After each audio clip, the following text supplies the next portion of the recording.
주택에 대한 양도세는 비과세 규정이 있어요. 2주택을 극단적으로 활용을 하면요, 네. 잘 세팅을 하시면 매년 한 채씩 비과세를 받으실 수도 있어요.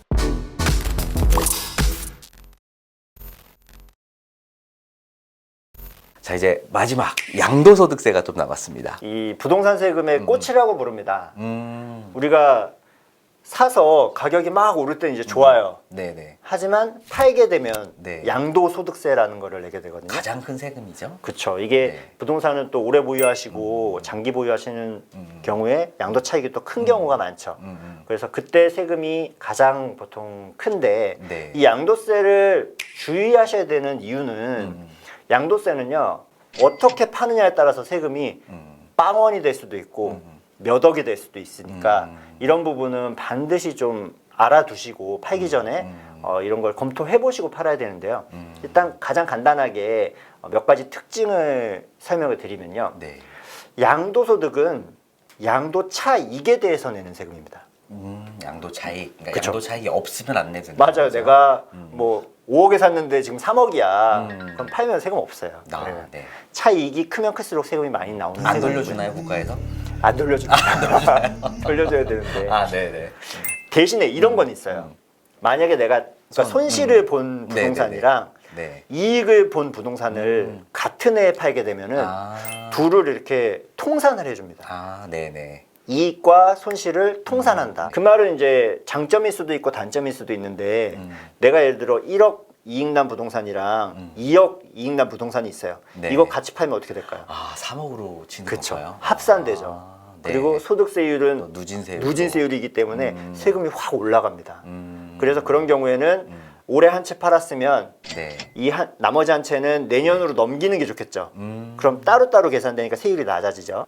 많은 분들이 좀 오해하시는 경우가 있는데 부동산을 처분했다라는 사건, 처분 시기는 잔금일이거든요.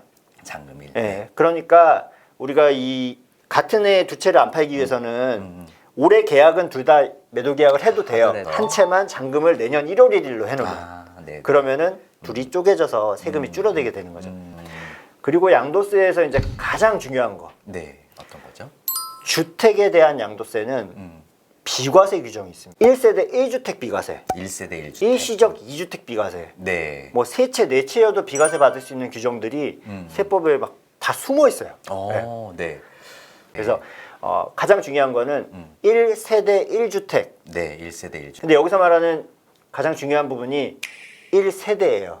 1세대. 네. 그러니까 실제로 거주를 같이 하고 있는 주택을 보긴 하는데 일단 주민등록으로 돼 있으면은 그걸 먼저 보기 때문에 주민등록상 같이 돼 있는 사람이 주택이 다른 집이 없는지 이런 거를 반드시 확인을 하셔야 돼요. 가장 황당한 케이스는 배우자가 집이 있는 걸 몰랐어. 남편이 몰라서요? 예.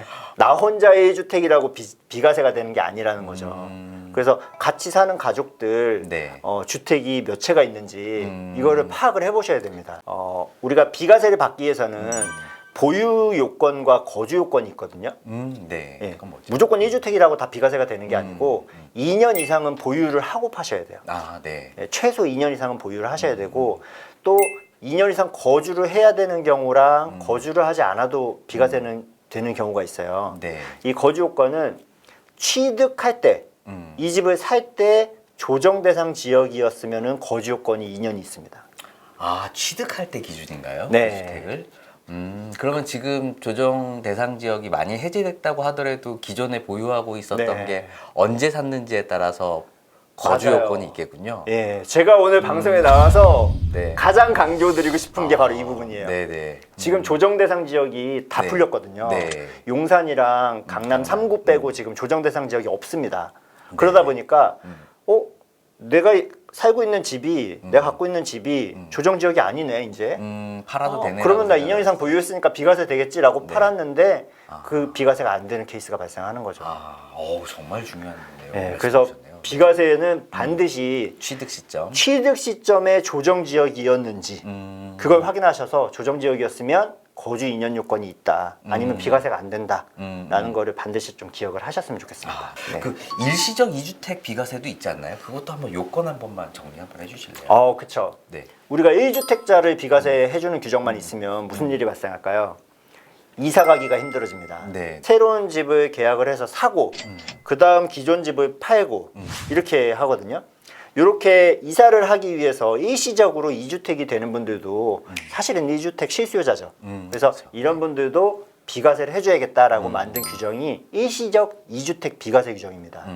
자, 근데 중요한 건요. 네. 이 일시적 2주택 비과세 규정이 계속 바뀌었어요. 아, 그렇죠. 그렇죠. 네. 네. 제가 정리를 해드리겠습니다. 네, 네. 자, 이 일시적 2주택 비과세 규정은 굉장히 심플해졌습니다. 네. 1, 2, 3 요건으로 기억을 하시면 되는데요. 음. 자, 내가 먼저 갖고 있던 집을 네. 산지 산지. 네. 1년 이상 지난 다음에 네. 두 번째 집을 사셔야 돼요. 여기 1년 이상 텀이 있어야 되는 게 네. 1법칙이고요. 네. 그리고 아까 내가 1주택 비과세 받으려면 2년 이상 보유해 하고 팔아야 된다 그랬잖아요. 네, 네. 그리고 조정지역에서 취득했다면 2년 거주도 해야 거주까지 된다. 해야 되고, 네. 자, 그게 2요건입니다. 이 그럼 요건. 기본적으로 갖춰야 돼요. 네, 네. 파실 주택은. 네. 그리고 3요건은 새로운 주택을 사고 나서 네. 3년 안에 기존 주택을 파시면 비과세 돼요. 자, 여러분들 일시적 2주택을 극단적으로 활용을 하면요. 네. 이게 얼마나 잘 쓸 수 있는 규정인지 설명드리는 거예요. 극단적으로 잘 세팅을 하시면 매년 한 채씩 비과세를 받으실 수도 있어요. 첫 번째 집을 산 다음 네. 1년 지나서 두 번째 집을 사면 1요건이 완성이 되잖아요. 네. 그리고 2년 있다가 팔게 되면 2년 보유 요건이 갖춰지죠. 네, 네. 그리고 새 집을 산 지는 3년 이내니까 네. 전에 갖고 있던 집이 비과세가 가능합니다. 그러면 이제 두 번째 집 산 지 다시 1년 있다 또 한 채를 사는 거예요. 이 네. 먼저 집을 팔자마자. 네, 네. 그럼 또 이 두 채가 일시적 주택이 되거든요. 그리고 조정 지역이 지금 거의 없기 때문에 거주 요건도 없으시니까 나는 뭐 월세나 전세 살면서 두 채를 계속 샀다 팔았다 하면서 1년마다 하나씩 비과세를 받을 수도 있는 게 일시적 주택 비과세다. 다주택자들 같은 경우에는 중과세를 피하기 위해서 꼭 알아야 될 그런 팁 같은 게 좀 있을까요? 세금 종류별로 중과세가 다양해요. 그래서 내가 말하는 중과세가 네. 뭔지를 정확히 아셔야 우선은 중과세에는 취득세부터 설명을 드리면 네네. 중과세를 매기는 기준이 세대 기준입니다. 세대 기준. 네. 네. 우리 같이 사는 가족들이 주택 수가 몇 채냐. 무주택인데 한 채를 새로 사면 중과세 안 되겠죠. 근데 부모님이 집이 한 채 있어요. 네. 나는 무주택이에요. 네. 근데 내가 새로운 집을 산다 그러면은 세대별로 하면은 두 번째 집이 되잖아요. 그렇죠. 그러면 그게 조정 지역이라면 취득세가 중과세 될 수 있겠죠. 그래서 그런 부분들을 이제 네. 세대 기준으로 취득세는 보셔야 되는 거고요. 작년 말에 정부에서 취득세 중과세를 완화하겠다라는 대책을 내놨어요. 네네. 그래서 지금 조정 지역에서는 현행 세법에서는 2주택자가 조정 지역의 주택을 취득하면은 중과세 8%, 3주택은 12%. 비조정 지역 같은 경우는 한 채씩 여유를 줘서 2주택까지 비조정 지역 취득자는 중과세가 안 되고 세 채부터 8%, 네 채부터 12%, 네. 이렇게 됐거든요. 네. 근데 작년에 12월 21일자로 정부에서 이 취득세를 완화하겠다라고 네. 하면서 비조정 지역, 조정 지역 상관없이 두 채까지는 취득세 중과세 없어.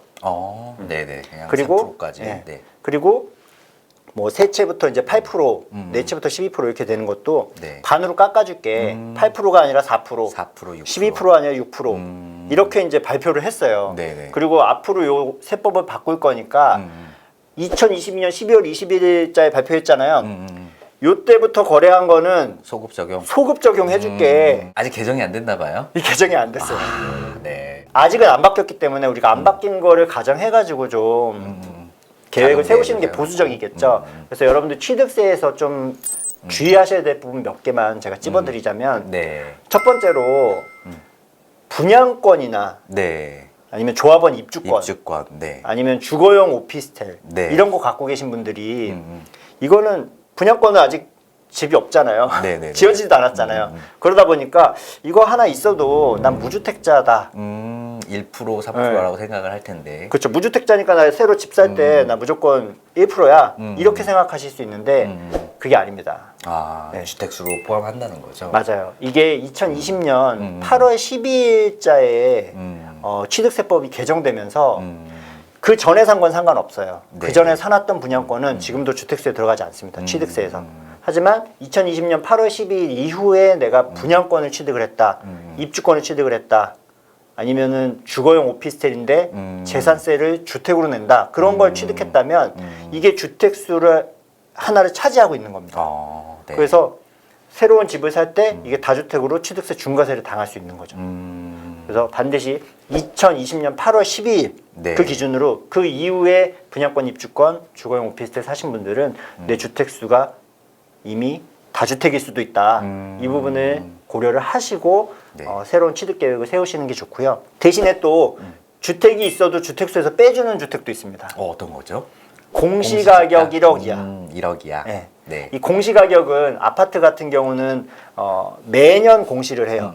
공동주택 공시가격. 그래서 나라에서 공시를 합니다. 네네. 요 가격이 1억 이하다라고 하면은 1억 이하짜리는 취득세 중과세 안 된다라는 말 많이 들어보셨을 거예요. 그래서 다주택자들이 지방 1억 이하 물건을 뭐 맞아요, 싹쓸이했다, 네네. 뭐 법인들이 싹쓸이했다 이런 얘기 들어보셨을 텐데 취득할 때랑 그쵸. 다른 주택을 취득할 때 둘 다 이제 주택수로 안 본다는 거죠. 맞아요. 그래서 중과세 적용이 안 된다. 그러니까 예를 들면 나 공시가격 지방에 1억 이하짜리 10채 있어. 근데 서울에 이번에 집 사요. 네네. 이거는 취득세 중과세 적용이 안 된다. 이 10채가 없는 걸로 보기 때문에. 네. 그래서 그런 것도 이제 주택수 계산할 때 고려를 하시면 좋을 것 같고요. 다만 양도소득세 비과세는 못 받는 거죠. 맞아요. 정말 이제 포인트를 딱 집어주셨는데 제가 이렇게 공시가격 1억 이하는 주택수에 포함되지 않습니다. 라고 하면은 1억 이하는 모든 세금에서 주택수에 안 들어가는구나 이렇게 생각을 하실 수 있는데 네네. 지금 말씀드린 건 취득세예요. 양도세는 1억 이하 뭐 3천만 원짜리도 주택수에 다 들어갑니다. 회계사님 모시고서 세금에 대한 전반적인 얘기를 들었다면 또 우리 회계사님이 또 부동산 투자자로 또 정평이 또 나 있으십니다. 또 2부에서 또 부동산 시장에 대해서 한번 또 얘기 듣는 시간을 또 갖도록 하겠습니다. 자, 오늘 영상이 좋으셨다면 구독, 좋아요, 알림 설정 부탁드립니다.